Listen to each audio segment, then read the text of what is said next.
Good morning, good afternoon, and welcome to today's webinar. My name is Alec, and I'll be working here in the background to help answer any general or technical questions that you have. But before we begin, I'd like to go over a few tools you'll have at your disposal throughout today's session. The audio control is located directly beneath the slides. Adjust the volume by sliding the indicator to the right on this panel. Please be sure to adjust your computer speaker volume as needed. There will be no dial-in number provided for today's webinar. Here's a list of the buttons found at the bottom of your screen. Please take a moment and familiarize yourself with them. If you are unsure what a button does, hover your mouse over that button and a description will appear. To join in the ongoing live discussion of today's webinar, please access the group chat by clicking on the blue group chat icon. For questions and all technical issues, please use the Q&A widget by clicking on the purple icon marked Q&A, typing in your question, and clicking submit. Has some answers to some frequently asked questions. You can download a PDF copy of the slides right now in the resource list to the right of your slides.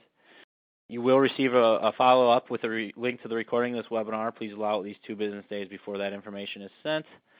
And your HRCI and SHRM certification codes will appear in the upper right-hand corner of your screen in that certification box after the required watch time has elapsed. So before we begin, I'm going to tell you a little bit about today's speakers, Brian Galanik and Jim Drakakis. Brian has worked in every possible capacity for All-Star Incentive Marketing during his 28-year career and has served as its president for the past 15. He's also served in every major association and board for a variety of industries that strive to help employers better engage with employees. Jim is a certified recognition professional with over 20 years industry experience. His extensive background includes helping organizations improve employee engagement and increase motivation through recognition. He is a certified trainer of the What Motivates Me system and has delivered captivating educational seminars, symposiums, and workshops to thousands of human resources professionals. So I know you're going to enjoy today's presentation and the chance to interact with our speakers. So let's get started. Thank you, Alec, and thank you, everyone, for being here today. There were a great many registered participants today, and so I know that the topic seems to register very well with this audience, and so we'll try to do it justice here today and give you the information that we have to kind of show you exactly why the engagement mystery is an important one and one that can be solved. As Alec said, my name is Brian Galanik. I'm the president of All-Star Incentive Marketing, and shortly you'll hear also from Jim Drakakis, who is the vice president of training for the company. The agenda, we're going to talk about the mystery itself. Why is it so mysterious? We're going to talk about the facts and figures that sort of shed some light on how important it is. Okay, it's not just mysterious, but obviously the very nature of this presentation is that it's extremely important, and we're going to show you some numbers that prove that. And then we're going to talk about the connection to company performance and profitability. That's the piece that maybe many people miss, perhaps particularly in the C-suite, and I'll come back to that at the end of the presentation. But engagement is not just a nuanced issue. It actually directly correlates to profitability. I'm going to hand it over to Jim at that point, and he's going to talk about some engagement tactics, and one in particular, a book called What Motivates Me, and the motivational element of understanding your workers and what their true motivators are. And then it's going to come back to me, and I'm going to finish up talking about some opportunities to engage. Where do they exist now? If it's so important and we need it, how do we actually do it? We're going to talk about where those opportunities are. So first, a very quick company overview on us, on myself and Jim and the company. Alec had given you a bit of this, but the company's been around for over 40 years. Jim and I, although we're still relatively young, have over 50 years of combined experience doing exactly what this company does, which is to build full-service solutions for our corporate customers. We're consultative in our approach, so the information we have comes from not just a matter of delivering a program, but really drilling down deep on our corporate customers' issues to find out what those root causes are, and then targeting those root causes with specific behavior modification opportunities, and ultimately trying to change human behavior to the benefit of our corporate clients. So the engagement mystery, what is it?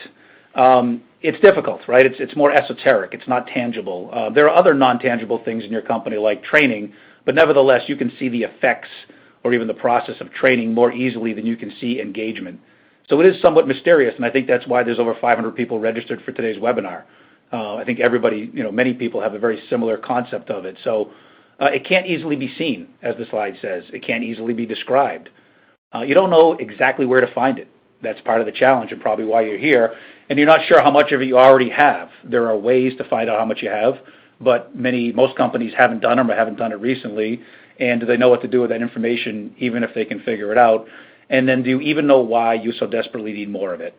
Again, that's the crux of this presentation and really the crux of the engagement mystery itself. So we're going to kick it off here. There's 2 poll questions that are in this presentation, and they're here for your benefit. While you're answering the question, and feel free to go ahead and check whichever box makes the most sense to you right here, right now. In a minute, I'll push the slide that shows the answers to how you guys answered the question. But what percentage of your employees do you think are engaged at work? Obviously, this is a nuanced question. It's a guesstimate. But based on your own information, walking the hallways, the people you know, the managers you talk to, if you had to guess, what percentage of your workers would fall into a category that you would call engaged? All right? And I'll show you the results here in just a second. I can see the answers coming in. We're just going to give it another 5 or 10 seconds.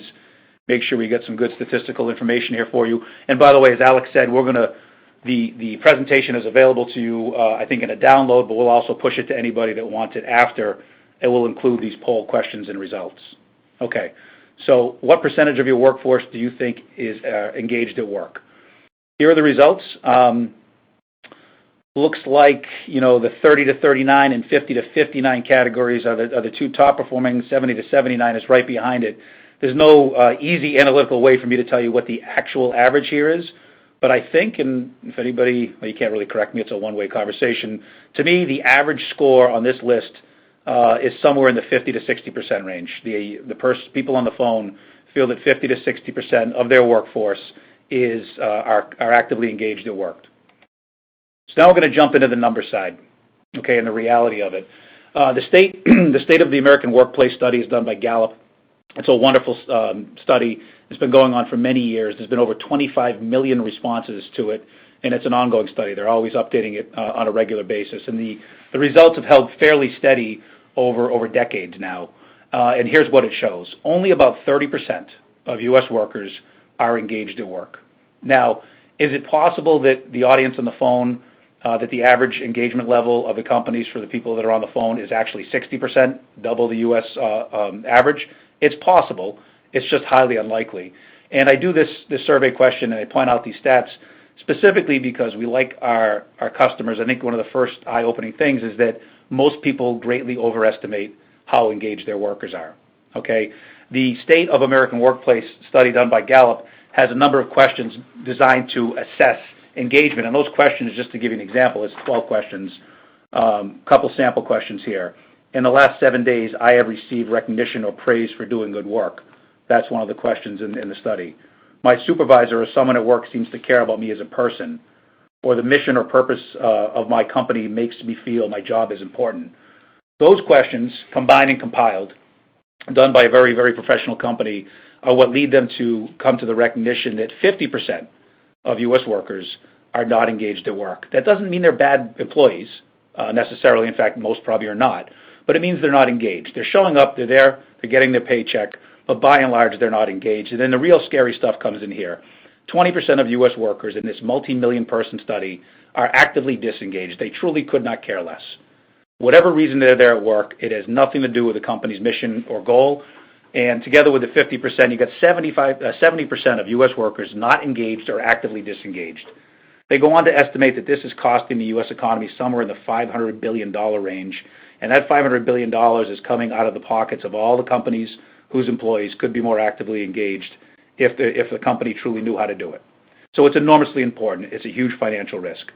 And then let me push it one step further. Millennials are the most disengaged. I'll come back to that in a minute and tell you why that's so important. And my guess is many of you already know. But the final conclusions of this study, and many others like it, are this.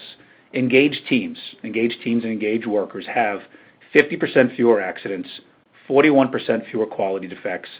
They incur far less in healthcare costs. I'm sure I'm hitting on some real buzzwords that this audience really cares about.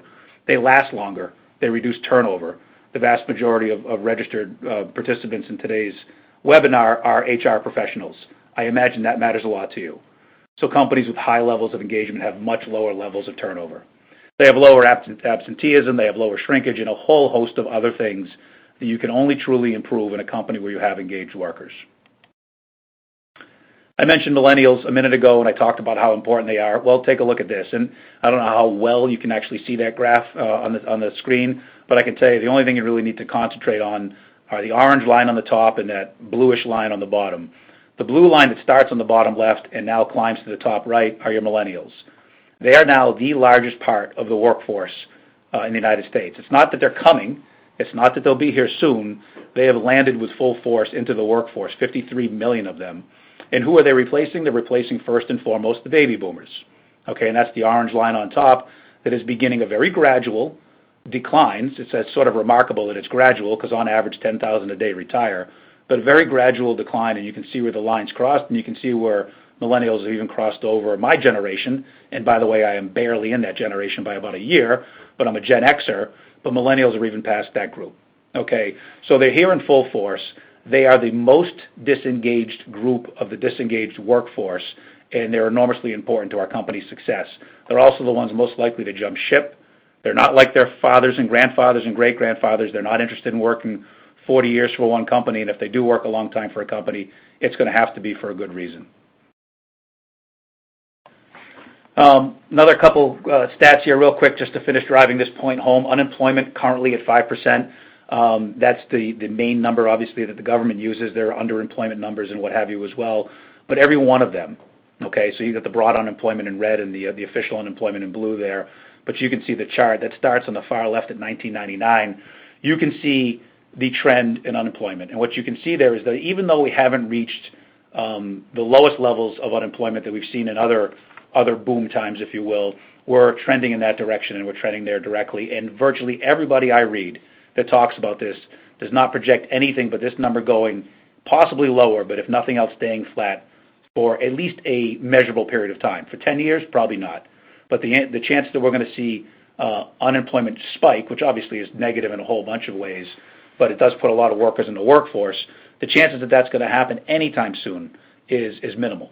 And so you're going to have a very few workers, supply and demand. There aren't that many workers in the workforce that are out there looking for work. The ones you have, particularly the good ones, are enormously important. And when you lose them, and there's the second bullet, the cost of replacing a worker, I'm sure you've all seen stats like this as well, 25 to 400% of their annual salary. Huge, right? The better they are, the further up the food chain they are, the bigger the cost of replacing them. So the opportunity cost of holding on to them is obviously enormously beneficial. And so how do we hold on to them? Well, compensation, benefits, these are the things, obviously, that help attract talent. Recognition. Okay, recognition is the one thing, okay, besides the obvious things that companies need to do to pay workers, that companies can do, and recognition and engagement are going to, tied together at the hip here. Number one reason employees leave their job, okay, when it's a site. And recognition is sometimes first, sometimes second, but just fractionally, it's compensation and recognition. All right. You're not on the, by the way, it looks like we misspelled recognition. So that's recognition, and I apologize. But anyway, recognition in all caps, nonetheless misspelled, is so important that when most people leave their job and they're asked why, they say, nobody cared what I was doing, nobody noticed what I was doing, and essentially that's the reason I moved on. And millennials feed off this more than any other group. They desire recognition. They need feedback. They've also grown up in a world where cell phones and texting and chat has taken over so much of the face-to-face interaction that when they can get face-to-face interaction from a boss, from a coworker, and it's positive, that will drive their desire, their engagement level, and their desire to stay with a company. Okay, and engagement is needed to deliver proper recognition. All right, and this last chart just brings it all home. Again, probably pretty difficult to see. I apologize, but it's the one that tells the best story. What you have here is the top 25% of engaged companies versus the bottom 25% of engaged companies. And what I mean by, so top quartile versus bottom quartile. If you're the top quartile relative to the bottom quartile of having an engaged workforce, on the right-hand side there you see the following. You're 22% more profitable than your cohorts. You're 21% more productive. Okay, you have 12% lower turnover. Okay, or 12% better customer service. On the left side of the chart, you have much lower turnover. You have much lower in the way of shrinkage and quality defects. You have better safety. You have lower healthcare costs. You have a healthier workforce. This is the comparison between a highly engaged firm and a very poorly engaged firm. And again, it comes back to, and we'll talk about why who to actually send this message to at the end, why it's so important to pass this information along to the people who ultimately control the purse strings and can make decisions about how to use your resources to better drive engagement. Okay, so that was a bit about engagement, the mystery itself, and the facts and figures. I'm going to turn it over to Jim Drakakis right now, who's going to talk to you a little bit about one particular technique, one particular opportunity to determine people's motivation levels. Thanks, Brian. As Brian said before, it's one thing to understand engagement. It's another thing to do something about it. We've come across a really interesting tool here at All-Star that we've used and embraced that we'd like to share with you. We certainly encourage you to take a look at this work. We don't have, by the way, a vested interest in the work that they do or a personal bias. We just find the work to be fascinating and certainly helping us get to the whole engagement equation. So some of you have answered, when you answered the earlier poll question on employee engagement, how engaged are your employees, you've answered it either with quantifiable data by doing your own employee engagement analysis, or perhaps you've used some subset of what Gallup Q12 has given us to ask our employees. But we've all taken some type of assessment, probably in our past life. Some of you might be administering this presently. So we've taken personality assessments, and personality assessments, probably the most common one is Myers-Briggs, which tells us how we like to deal with others or how we like to be dealt with. We've also taken strength assessments through Strength Finders and other assessments that tell us what we're strong at. But motivation really comes into play here because motivation is actually the things that we're most passionate about. So we've come across, again, pretty interesting work that's been put together by a company called The Culture Works. The Culture Works is famous for publishing some New York Times best-selling books called The Carrot Principles and All In. Well, they've done it again with a book called What Motivates Me. We find the work here to be extremely applicable to the world of employee engagement and want to take a look into some of the work behind it. So when The Culture Works basically set out to explore this whole world of motivation, they actually looked at some of the key behavioral studies that have been published out there for years prior. And they looked at some studies that were conducted to about 850,000 individuals. They combined some of that information with the first couple of people, in this case it's 10,000 people who actually read the book and agreed to take an employee assessment after that, together with the help of the company that had published Emotional Intelligence 2.0. They created what's called the What Motivates Me employee assessment. And so taking a look at that, the team had several motivating factors that they were looking at. And motivating factors were the things that people voice as having a positive influence on their work. And so when they first started, they analyzed basically hundreds of results. For simplicity purposes and actually for grouping purposes, they actually found the top 23 to be the following, as you see on your screen. And from that, what they did was they actually clustered some of the information. So they started to find some similarities here. So you might notice, for instance, some things that are very similar in nature. For instance, creativity and learning are somewhat linked and could be classified as cousins to each other. The same is probably true for challenge and pressure. So they formed some clusters of motivators to give us identities. And the 5 identities that they've come up with from what's called a factor analysis are the following. They've clustered motivators to represent achievers, builders, caregivers, reward-driven individuals, and thinkers. So if you go through the book or if you go through the work and you actually take the time to do the assessment that's inside of it, you'll come up with an analysis that looks probably similar to what I'm showing you here. If you go on, it'll give you your strongest identities and the motivators within it, each identity. If you go on to read the book offers 60 strategies to help you enhance your value, really to help you avoid some of the blind spots within your everyday work and potential conflicts that could exist maybe on the team. As I mentioned before, we here at All-Star have embraced this work quite a bit. We've actually created a full-day HRCI certified workshop that gives managers basically the understanding and helps them embrace and execute the strategies to be more effective with their teams. These strategies basically help your people do their work more effectively and identify the things that they love and stay away from the things that frustrates them. So looking at each one of those characteristics right now, and I'll touch upon this briefly. So what they identify the achievers to be are basically, achievers, think about people who thrive on tight deadlines. They like to tackle ambitious goals. They love a good challenge. Often people will be categorized as type A personalities in this group. They like to be in charge of others, but certainly they like to be in control of their own destiny. For instance, think about people like Amelia Earhart fulfilling this role. Builders. Well, builders are purpose-driven individuals. They enjoy hard work, but they really like serving those around them, and they like to cultivate loyal relationships. They also like to speak out on significant issues. So as you start thinking about people that fit this role, certainly Dr. Martin Luther King fit that example of a builder. When you think about caregivers, as they've identified, are typically caring souls. They're usually tuned into what others feel and their emotions. They're more motivated to have more fun at work. So when you look at people who want a light environment at work, it's typically this particular group. They believe wholeheartedly in balancing work with family. It's important to them. When they're in an environment, when they're giving back, they feel fulfilled. So if you think about the people who probably epitomize the word giving back, you probably think of people like Oprah Winfrey.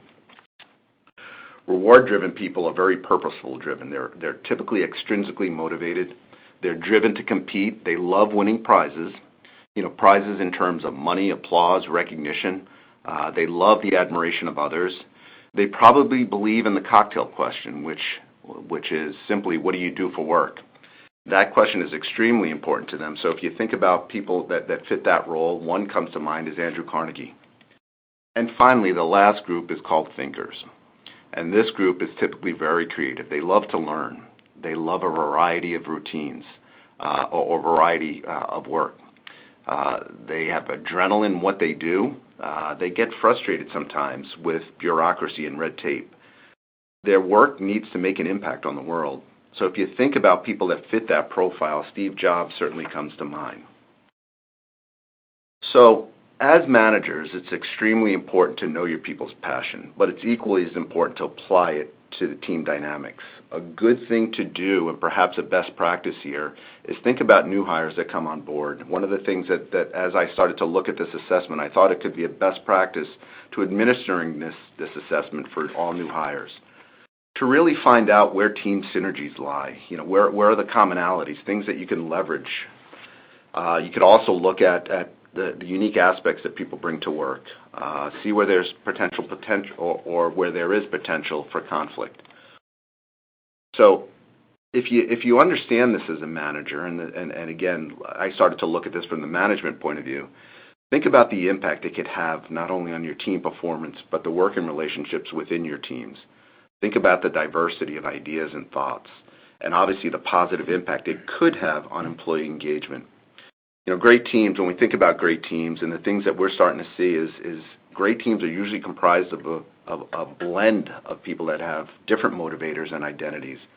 But it's really a manager's job to find the common ground that exists within the group and leverage that.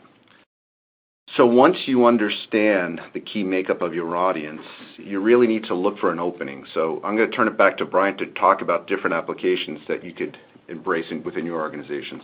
Thanks, Jim. And so where have we been here? Real quick recap, right? Engagement is enormously important. The facts and figures bear that out. There are opportunities to engage, but we don't exactly know where they are right now. And one particular tactic that's of great importance is to understand what people's true motivation is, where it comes from. And that's really what Jim was talking about, right? And one of the tools, and one we've seen to be very successful for companies to really drill down deep and understand what motivates their employees. And again, the younger they are, the more important that is. So now kind of pivoting to the opportunities, right? How do you apply, buying into what we're talking about here, and I believe most people do. Again, I think it's just a question of being shown the path. Where are the opportunities to engage? Specifically, just, okay, tell me what to do, right? Well, the vast majority of companies, particularly large companies, have a wellness program. A wellness program, most are greatly underutilized, by the way. In fact, many, I would say, are sort of shells of a program. And I'm not picking on companies, but I think very often a wellness program is sort of a eat healthy poster hanging on a wall and nothing more. But when done right, and there are some companies that do it enormously right, when done right, a wellness program is a great opportunity for engagement, especially if you add a recognition component to it. So companies that are using the wellness program, not just as a check the box, we have one, but as a way of building teams, getting teams of people together for walking competitions, and weight loss, using surveys and quizzes to reinforce when somebody takes a health assessment, let's say, and finds out they have hypertension, okay, or diabetes, providing them training material that they can read and then having them pass a quiz to prove they understand their, what afflicts them, and then giving them points for passing the quiz in some sort of a rewards program, right? Sales incentive programs are great opportunities to engage. All right, we know that sales team members are generally type A personalities. They love to compete. And while they get their paycheck and they earn their commission, you give them an opportunity to compete in a properly designed sales incentive program, and you've got an opportunity there to, again, team build, even though they're competing. It's that co-opetition that really drives them. I speak as a person with a sales background myself, and as much as I cared about my paycheck and my commission, I wanted to be on the leaderboard in my sales incentive program. Okay? Very powerful opportunity. Training programs are good opportunities. We know that for the most part, well, not for the most part, but in many cases, companies put trainees in a room with a video in front of them or a computer and they say, have at it, right? It's a missed opportunity. Now, it may be necessary because of budgets to do that, but if you don't at the very least go in there and meet with that trainee or that training class after every session and try to reinforce what they learned and use a recognition reward program to better engage them and create some buzz around it, you've probably missed a huge opportunity to make sure that the training sticks, right? 30 days after the training, issue them a quiz. They get all 10 questions right, give them 10 points. All right, do that in an environment and in a platform that's social in nature, and especially, again, with millennials, and you'll have a very powerful tool at your disposal. And I keep saying especially with millennials. Again, I don't know, I'm 50. I don't know how old everybody else on the phone is. I can tell you that I watch my kids, who are now 14 and 16, grow up with webkins and other things, online, types of environments where they could earn points for, in order to get virtual prizes, if you will, online. You don't necessarily have to like that as part of U.S. culture, but it is an enormous part of U.S. culture. And it's not just for millennials, it's for others as well. It's all the loyalty programs that you're in your own house that drive your behavior in terms of where you buy your gas or which grocery store you go to or what have you, right? We know it's a powerful tool, and when deployed right, it can be an enormously important motivator. Safety programs, flip side of wellness, right? Safety and wellness are really flip sides of the same coin. Enormously important. I know from the registration list, there are some large industrial companies on the line here today. I'm sure they all have safety programs. But if you add a element to your safety program, okay, a brand, which I'll come back to, but if you put a brand name on it and you put it out there and you make it an engaging program where employees get to be rewarded and recognized in wherever possible in face-to-face encounters, you haven't just improved safety, you've improved engagement on your way to improving safety. Customer service, very similar concept. Peer-to-peer recognition is a fairly new to the market. It's been around for a while now, but it's growing. That's where individual employees can recognize and reward their coworkers for a job well done, for going above and beyond. The company sets the parameters. The company provides the ability to reward each other, and then one employer rewards another, or one employee nominates another for an employee. You can imagine, just extrapolate the team building that goes on there when you give your employees an easy way to recognize their coworkers for doing a great job. And the more of those interactions they have, the more likely they are to care about the mission of the company, the more likely they are to do hard work, maybe extra work, and the less likely they are to leave the company and leave you trying to fill a position, right? And quality programs and suggestion box programs and service award programs, thank yous for your 5 and 10 years on the job and orientation and a whole bunch of others. If you look at your institution and you say, what are we doing now? You can see in virtually every one of those programs that interacts with your employees, you can see an opportunity to engage. All right. On the right side of your screen, just to explain what you're looking at there, is a program, is sort of a visual representation of a program we built for one of our customers called Neopost. I did a Workforce Live seminar in person, live on stage with some really, really wonderful HR professionals from EMC and from New Balance and from Harvard. The 7 of us did presentations. Every one of those 7, by the way, myself included, we're talking about an engagement as an enormously important path. And I highlighted this program during that presentation because, while you can't really see what's on screen there very well, I'm sure, it's posters and catalogs and flyers and websites and email campaigns and certificates of accomplishment and social platform, all of those things tied together in a custom branded platform that has multiple different programs under one umbrella. So the Neopost Neo Rewards program is a service award program. It's a lead generation program. It's a sales incentive program. It's a whole bunch of things under one roof, and it becomes one lightning rod, and I mean that in the best possible sense, that generates buzz that keeps their employees fired up about the objectives on the job. Okay, second survey question, and this is a check all that apply. So, give it a quick read and just skim it. And, I don't know if you're seeing type answer here, 256. And, Alec, if you're seeing that as well, we've probably had a little glitch in the system there. But at least for the ones you can see, wellness program, sales incentive, training program, safety, customer service, peer-to-peer. Check off any and all. If you do more than one of them, check more than one of them of those programs. And if you're being a comedian, you're welcome to check one of the type answer here questions as well. But I'll give it at the very least everybody on the phone a chance to see what their fellow HR professionals, what types of programs they're doing, and we can take a look at some popularity here of where these programs exist. Again, the importance here is that these are the opportunities to engage. The ones you probably can't see there talk about orientation probably and some of the other things that I mentioned earlier, but it'll give you an idea of who's doing what on the line here, and give you a chance to say to yourself, okay, if I have a safety program, am I truly utilizing it first and foremost to engage with my workers and then to improve safety? Because engaging provides a better safety performance, right? Engaging provides better customer service. All right, so I'll go ahead and push the results. We did have a couple of comedians, probably more than a couple. So ignoring those bottom three for the moment, looks like training programs are virtually everywhere, close to 80%. Of the people on the line are using some form of a training program. Followed closely, the 75% is exactly the number I use when I tell people. I say 75% of corporate America says they have a wellness program. And again, we had 500 people register here, so I'm not surprised that we had a statistically significant or similar response.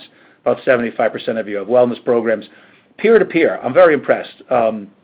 54 of you using some sort of peer-to-peer program, 54%. I think that's awesome. I actually expected that number to be lower. It's a very important program, and it's growing, but it's one that I didn't think necessarily would be that high on the list. Safety programs in 45% of respondents, and those are undoubtedly many of the industrial or companies with a lot of vehicles on the road. So all of these programs that you're using, and the numbers here would add up to significant amounts of time spent and money spent doing these things. They're all opportunities for higher levels of engagement, which ultimately benefit the program itself. Okay, moving on. We've got just a handful of slides here left. I love this cartoon, by the way. That's why I put it in here. You know why I'm sure the sales chart will be great? Because the morale chart is great, right? And so, and who could argue with that, right? If you walked into a room and said, I'm not exactly sure what the results of this employee initiative or that employee initiative are, the one thing I can tell you is I know that morale is sky high, so chances are everything else is going pretty good too. I mean, who could argue with that? And it pretty much is the summary of this presentation, right? If we can increase morale, which we can do through increased engagement, which we can do through increased recognition, we can get better adoption of everything we're trying to get our employees to do, right? So who owns engagement? As I say here, the manager closest to the need, all right? The manager closest to the employee. So it's not just an HR manager's responsibility. In fact, it's not even primarily an HR manager's responsibility. To the extent that an HR manager is in charge of a service award program or a peer-to-peer program, well, that's their piece of it, okay? But your national safety manager, okay, or your wellness guru, those people need to raise their hand and say, what I need in order to get more people participating in my wellness program, okay, or what I need to get my message through in my safety program is I need a more engaged audience. And how am I going to get that? And that's really where we come in, right? Our ability, our knowledge of how exactly when to target which behaviors with which type of recognition, which type of reward platform in order to get people to pay attention. We know that when people attend a safety meeting, let's say, it's very easy for them to be on their phone, checking out their fantasy baseball scores, otherwise distracted by life as a whole. We know that the OSHA poster hanging on the wall is not engaging, okay? We know that the toolbox talk can be engaging, but it's not if it's not done right. So if you do a safety program right, you can have a very engaged workforce, okay, and you can get your safety message through. If you do it wrong, you're wasting a lot of money, okay? Same thing with the sales manager looking to get a better sales incentive program. Same thing with the operations manager. Maybe that's where the wellness program or some other initiative around customer service emanates from. The manager closest to the need is the one most responsible for figuring out how to do it and for calling in the experts who can help out. And the HR manager, in my opinion, and in my experience in the HR department, is sort of the conductor of the whole thing, right? The person who can sit there and help lead and put the pieces of the puzzle together and make sure that the silos connect in some way, and that the safety manager and the wellness manager and the customer service manager realize that they can team up into one unified platform for the better of the whole company. Okay, the path to engagement, we've covered a lot of this, so I'm just going to skim it, and there's only one more slide after this one. And I've done an entire presentation on this, and I promise you it wasn't filled with fluff. There's a ton implied in these statements here, but again, just in the interest of time and wanting to make sure we get to some Q&A, I want to just kind of go through it fairly quickly. It's important to create buzz around whatever it is you're going to do. And to do that, you really need a brand. People respond to brands, okay? So you really want to create a brand that represents your corporate culture, which will then allow you to deal with safety and wellness and service and other issues, right? So when you create that brand, you then promote that brand and you protect that brand, okay? You're creating Coca-Cola. You're creating IBM. You're creating a brand name within your company which specifically represents the way in which you interact with your employees, and it's enormously important, okay? As I mentioned several times, create buzz, okay? A unified rewards platform. You don't have to reward in the traditional point sense everything I mentioned along the way or everything you can think of, but if you reward the right behaviors at the right time for the right reasons, you create a multiplier effect on anything you're doing. Okay, I can tell you from experience, we have, in my company, we do everything we espouse we do. Okay, so we have wellness programs, and we have safety, and we have everything, sales, and everything under the sun, and it all rolls into a program we call Starbucks, not the coffee company, but All Star Incentive Marketing has a program called Starbucks, and Starbucks are points you can earn here for accomplishments in any number of different areas. And in our wellness program, before we introduced the Starbucks program, we'd have fairly limited participation, 20-25% of our workers. Pretty common among any company that's out there, even if they're making the effort, and what the participation level was. When we started adding, making teams out of the participants and rewarding teams and the best performing individuals we walked the Appalachian Trail, we walked the Great Wall of China during a Fitbit walking competition. When we rewarded the team with the most steps in a given week, we created a whole bunch of water cooler conversation, a whole bunch of community type activity that again helps create a more engaged workforce. Okay, so create buzz. Nothing does it better than a rewards platform, and one that ties in and helps you promote your brand. Communicate that brand, that program continuously. You can't just check a box when you hung the poster on the wall, you built the website and say we're done. You need internal resources and in part external resources for sure to make sure that you are continually communicating your brand, your program out there, again, to help keep it engaging and to help make sure the message gets through, right? So create a brand, market it consistently, put buzz on it, activate and empower managers. Face-to-face recognition is not always attainable. It's not always doable, but where it is, it's enormously powerful, okay? I promise you, if you get an email from somebody who says, thanks, you did a nice job, it matters. That person tracks you down in the hallway and says, thanks, you did a nice job, face-to-face. You feel that much more deeply, and so do your workers, okay? So when you can find a program and build one that creates face-to-face recognition, embrace that. Bring initiatives together under one platform. I talked about this. Safety and wellness and customer service and all these things can come together under one platform. But as I say in the last bullet there, walk, then jog, then run. Launch a program first, maybe a trial program. Don't go huge right out of the gate. Okay, you don't have to do a nationwide 5-discipline multi-tiered program right out of the gate. It's probably too much to take on. Okay, but find out where the greatest need is. Maybe it was a service award program. Maybe it's safety. Okay, maybe it's customer service. Maybe it's quality. Whatever it is, find out where that need is, that manager that has that greatest need. Help that person wrap their head around and get a program launched, and then look for opportunities to layer other supporting initiatives on top of it. All right? And then last slide,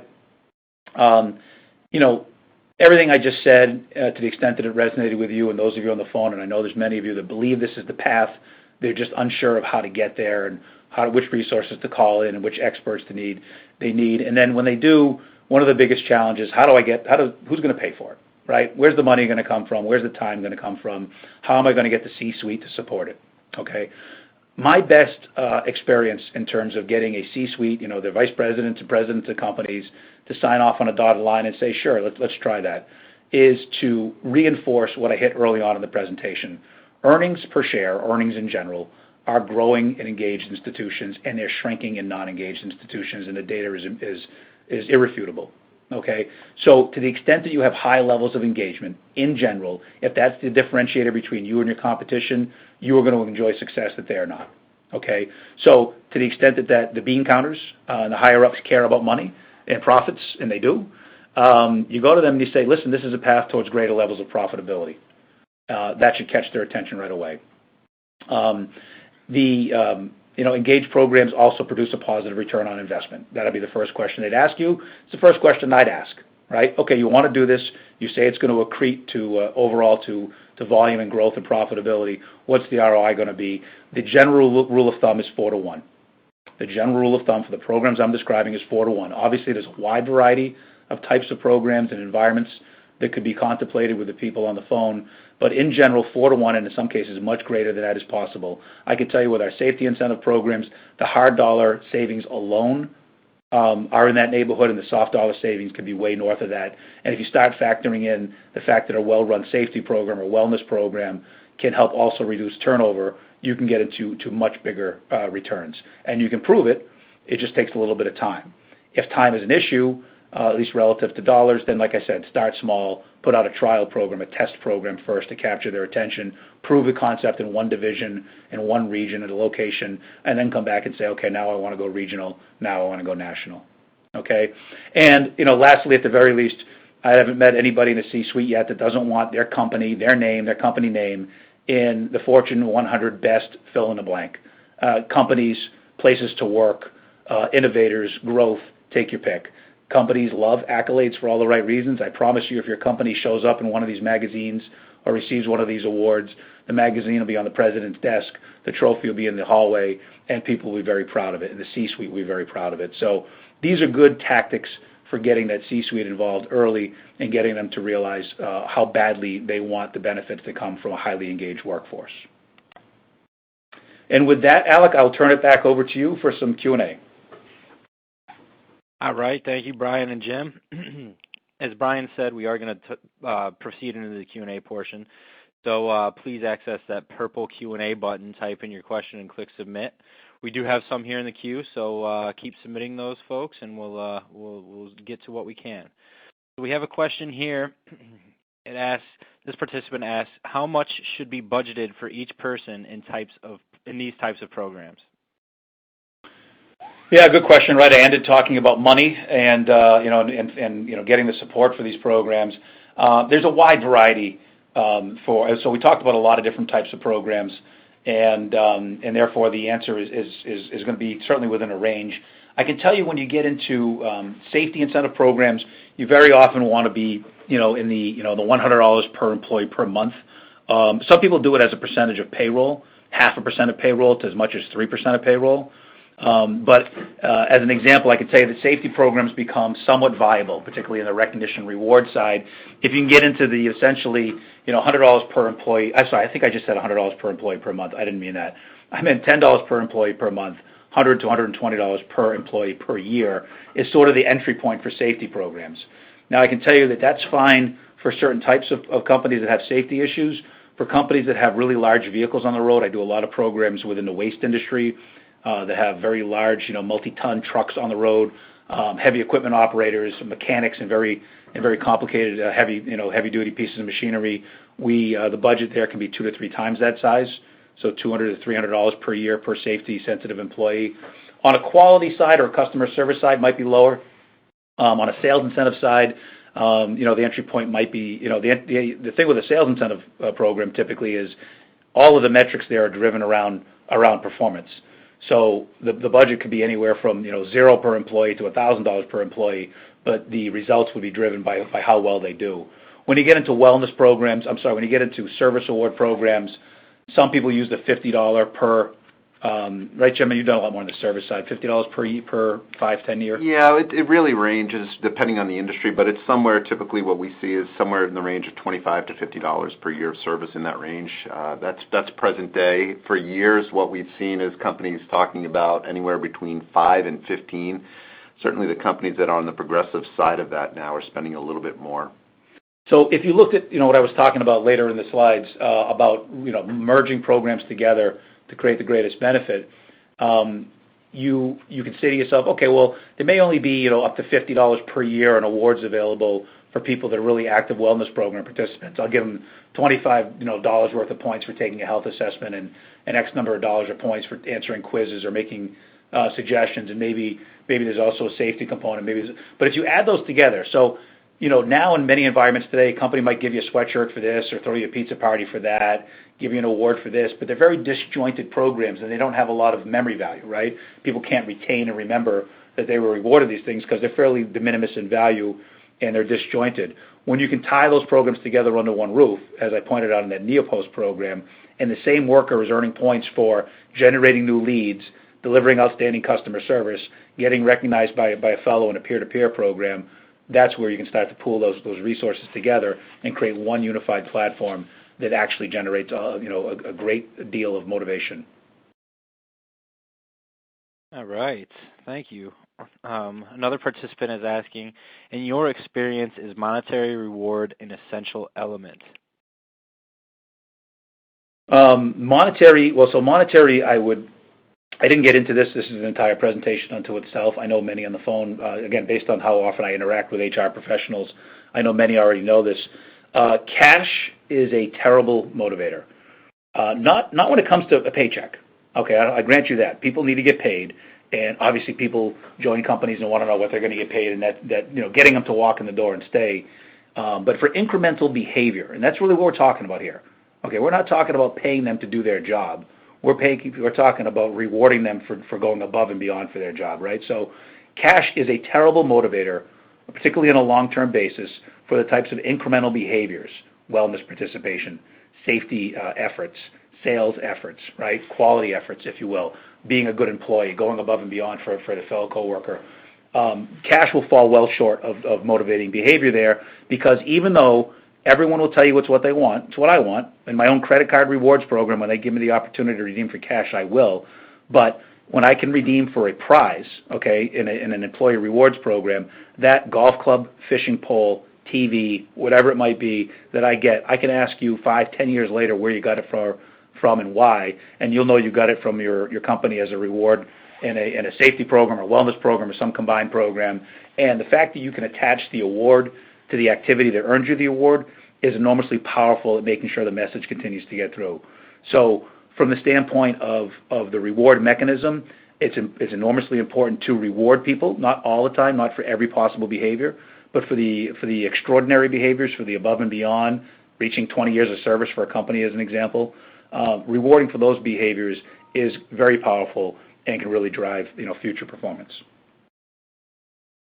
All right, thank you. We have another participant asking, do you have any tips for engaging part-time hourly retail employees? Yeah, well, okay. Go ahead, Jim. Yeah, I'll take that one. One of the things that we have found is companies struggle with how do they separate part-time from full-time. I think at the end of the day, what we need to realize is everyone puts their shoes on the same way. Whether they're part-time or full-time by designation doesn't necessarily mean that they don't have to be engaged. So we spend a lot of calories trying to figure out how can we do something and give them part recognition or part congratulations and rewards. What we find is most companies actually taking that wall down a little bit and actually saying, let's treat everyone the same. The criteria might be different as far as how they get there, but the rewards and incentives around that usually are the same. Yeah, and I would only add this, that the digital age that we live in now has brought forth some new opportunities. So maybe the rewards for a part-time retail employee aren't going to be high-end golf clubs and TVs, as I mentioned earlier, but we do platforms right now that reward people digitally delivered awards. So we have programs right now that allow you to save up points that are earned, fairly low budget program, and you can redeem those points for downloaded songs, movies, games or apps for your phone. We've also done it with like Starbucks, I mentioned earlier. In this case, I'm using Starbucks as the coffee company, where your activity might get you a $5 Starbucks emailed directly to your mobile device.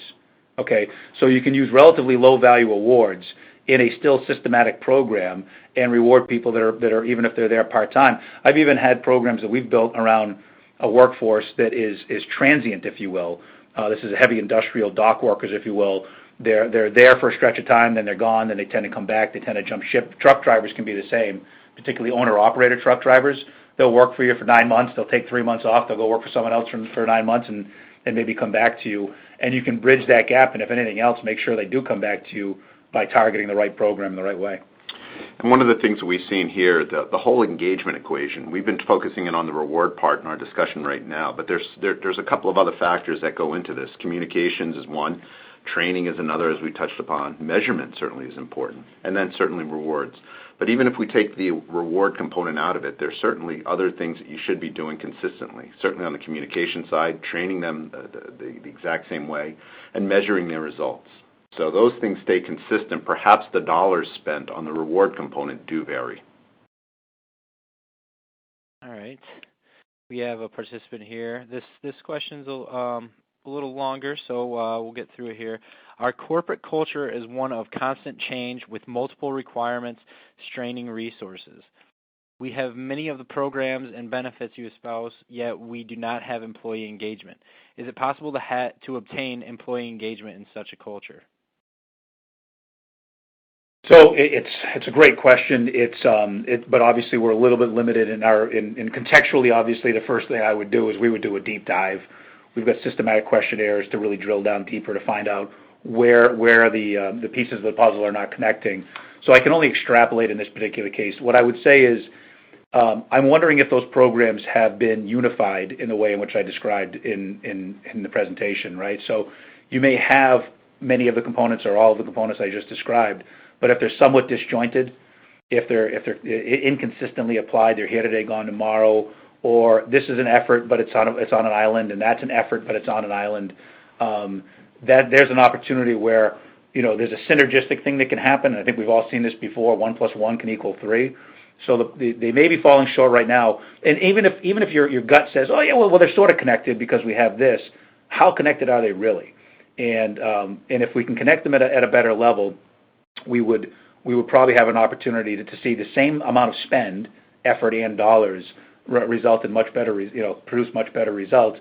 And the other thing I would add to that is that, one of the first things I'd want to do in your workforce is survey them, right? And you may do this now, but the question is, you need independent eyes and thinkers to say, okay, what questions are we asking and how are we going to ask them? Because I think in a fairly well-run survey, where the right questions are asked, you would get good answers, good usable data that was actionable in terms of finding out, again, where those roads weren't connecting. And that's one of the reasons why we're so passionate about the motivators assessment. Again, not taking a personal bias towards this, but what we find is that understanding what people are passionate about and what they enjoy doing is very differently than understanding what people are strong at. So I would encourage you perhaps to look at that work. It's a tool that you certainly can use, and it's already been done. So I would tap into that as a good starting point. Okay. You may have touched on this next question a little bit in your presentation, but this participant asked, could you share some examples of how to conduct peer-to-peer recognition? Well, examples of how to conduct it is, I'm thinking, program format here and structure. Generally speaking, peer-to-peer programs and most programs, the likes of which I'm describing, now have a web component. They're not web only, but it's software as a service. So, and the beauty of being a 40-year-old company is that for the programs that we've been building, certainly, 10 and 20 and 30 years ago, were either partially offline or completely offline. If you go back 20 years or more, our online platform really started in 1999-2000, which was very early. But we have a great history before that of providing the offline components. So I think tactically speaking, if I'm building a peer-to-peer reward program, I got to understand the audience first of all. Okay, if I have a non-English speaking audience, do I have an audience that's web enabled largely or only in part? Do I need an offline component to it as well? So in our own peer-to-peer program in my company, we have the luxury of being able to use face-to-face recognition, and we actually hand a printed point voucher to another employee and thank them for the work they've done, check off a box that says anything from outstanding effort to being nice, exceptional customer service, mentoring a new employee. These are the categories you can check off, problem solving or what have you, and then hand somebody a point voucher and thank them for their efforts. In other environments, that's all done online. In some environments, and again, and our platform allows this, you can do both. You can have an online reward component and an offline reward component. And as Jim mentioned earlier, you can give recognition that has or does not have points attached to it. So it really becomes, you have to know the work. There is a solution for every workforce out there. I don't care if they're helicopter pilots that never come into a central office. There's a way to connect the dots in a peer-to-peer rewards program or some other unified platform. We just have to be able to study the environment, and then we can come up with the best method possible. I hope that's answering the question contextually. I'm not positive, but hopefully it got there. And by the way, real quick, Alec, any other questions that we don't get to on the call, and we're probably down to the last one or so here, but any question we don't get on the call, Alec will be forwarding those to us, and we will email off answers to everybody as quickly as possible to any questions that were asked that we didn't answer live. Yeah, absolutely. We should be able to pull all that information fairly quickly. We have another one here that asks, how do most companies treat the awards for tax purposes? Oh, there's a good one. Okay, well, let's go another hour on the presentation, and I'll be happy to cover that. No, we actually, Alec mentioned at the top of the hour that I and Jim as well, but have been very active in industry groups. And I can tell you one of the most amazing things I did was to go down to Washington, D.C. It's both troubling and inspiring at the same time. It's sort of an interesting dynamic. But I went down to Washington, D.C. on behalf of my industry group, in one of my industry groups, and lobbied Congress, actually met with senators and congressmen and their staffers to talk about the tax treatment of awards. The good news, first of all, is that some types of awards, like service awards, have been protected for a long time now. So you can give out service awards to your employees in a qualified plan up to certain levels, and those levels are fairly high. And it's tax deductible as a cost to the employer, and it's tax-free to the employee. The other piece of good news is our industry was very successful, and it was a lot of work in getting Washington, D.C. to understand as well that safety incentive programs, properly built, and in what they call a qualified program, would also be beneficial, that they have the lift that I've described in this presentation, that they benefit everybody, not just in terms of awards, but in terms of injuries prevented and lives saved. And Washington, D.C. agreed to attach safety incentive programs to the service award programs with the same rules. So to a certain extent, not an absolute sense, but to a certain extent, safety incentive programs are also tax deductible to the employer and tax-free to the employee. However, if you go beyond that, we also have tried to, by the way, to get wellness attached to that same, and we've been unsuccessful so far, but I think we will eventually get wellness attached to that same, tax preference thread. Beyond that, sales incentive programs and any other types of programs where there are rewards that fall outside of that protection, it is taxable to the employee. Okay, I have companies that just say it's a great program, it's an add-on, it's an extra, it's a thank you. Any employee in the world who chooses not to redeem their points isn't going to be charged anything in tax. And if they choose to do that, and by the way, that's a fraction of 1% where that happens, then so be it. But we're not going to pay the tax on it. We think the reward itself is as a company being generous enough. We have other companies that gross up the pay. Other companies look at it and say, no, if I'm going to give a reward, you shouldn't take any kind of a ding on the tax side. So we're going to use some sort of a best guess estimate as to what it would hit you in terms of taxation, and we're going to gross up the pay of the employee to cover any tax liability. That takes about a third of the cost of the program. So if you decide you want to go that route, set aside 1/3 of the money you've set aside for the program and use it to essentially gross up the number of hours or the wages of that employee to offset the tax liability they might have from, let's say, redeeming for a $200 TV. All right. So actually, that's unfortunately all the time we have, but as Brian said, I will be forwarding all these questions that we weren't able to get to. Thank you, Brian and Jim, for that presentation, and thank you to our sponsors today at All-Star Incentive Marketing. But mostly thanks to all of you in the audience for your participation. For those of you who asked, you can find materials from today's event and all workforce webinars archived at events.workforce.com/webinars, or simply click the icon marked Workforce on the menu below the slides in your console. If you enjoyed today's presentation, please take a moment to fill out our post-event survey, which will appear after this webinar ends. Your feedback is very important to us, and it will help us improve our future webinars. Thanks once more to our attendees around the world. We'll see you all back here on Wednesday, June. Let me pull this here. Wednesday, June 8th for our next workforce webinar, Leading Innovative Customer Service, Steering Your Enterprise to Win. As Brian mentioned, he was a presenter on our traveling speaker series, Workforce Live. He spoke at our Boston event. You can access all talks from Boston and New York and D.C.